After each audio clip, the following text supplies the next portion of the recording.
আসসালামু আলাইকুম। Automobile technology Bangla video সিরিজে আপনাকে স্বাগতম। হাজারো পার্টসের সমন্বয়ে গঠিত হয় একটি অটোমোটিভ ভেহিকেল। একটি গাড়ির প্রত্যেকটি পার্ট আলাদা আলাদাভাবে কাজ করে গাড়িকে সচল রাখে। কোন পার্ট কী কাজ করে, ড্যামেজ হলে কী ধরনের সিমটম দেখা দেয় এবং এর ফলে কী কী রিস্ক থাকতে পারে, এরূপ বিষয়গুলি নিয়ে আলোচনা করা হয়ে থাকে এই ভিডিও সিরিজে। Oxygen sensor air fuel ratio ঠিক রেখে ইঞ্জিনের পারফরমেন্স বাড়াতে এবং এক্সস্ট ইমিশন কমাতে কাজ করে অক্সিজেন সেন্সর।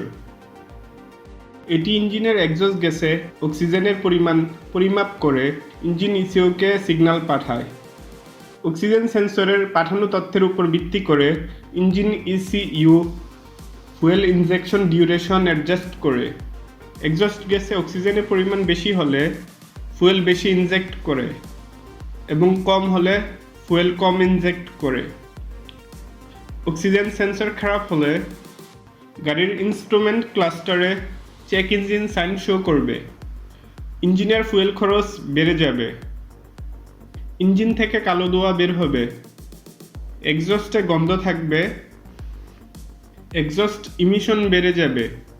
অক্সিজেন সেন্সর সাধারণত 3 থেকে 5 বছর অথবা 80,000 থেকে 1 লক্ষ কিলোমিটার চলার পর খারাপ হয়ে যেতে পারে, তখন এটি পরিবর্তন করে নিতে হবে।